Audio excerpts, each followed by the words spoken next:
سعود احمد صاحب پوچھتے ہیں کہ کیا قرآن کریم میں جو حروف مقطعات آتے ہیں ان کے اوپر بچوں کے نام رکھے جا سکتے ہیں، مثلا غلام، یاسین یا طٰہٰ وغیرہ؟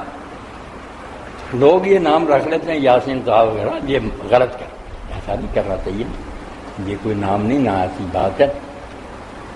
کیوں نام یہ رکھ؟ کوئی حضور کا نام بھی یاسین نہیں، یہ سارے حروف مقطعات جو ہیں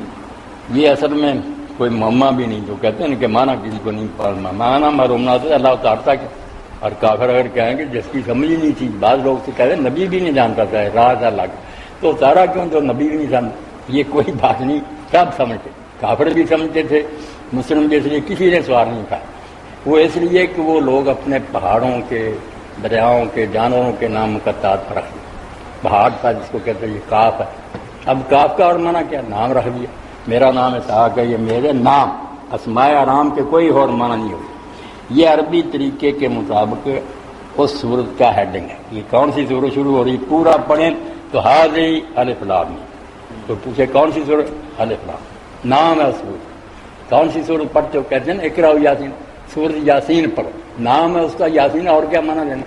تو جیسے اور طریقے سے نام رکھے جاتے تھے یہ بھی نام، اس لیے اگلی آیت آپ پڑھیں نا، جہاں جائیں تلک ذالک اشارہ آ جائے گا کہ یہ جو نام لیا گیا یہ کیا ہے؟ آیات الکتاب، آیتیں ہیں کتابیں بھی، وہ تلکا کا اشارہ یا ذالک، اسی لیے پہلے ذکر ہو چکا نا، اگر پہلے نہیں کہا کہ سورت کون سی ہے، الف لام را، یہ الف لام را ہے، اور یہ آیتیں ہیں کتابیں میں، یہ اسی لیے کہا کہ پہلے اس کا نام لے لیا گیا، اسماء ہے یہ، اور کچھ نہیں۔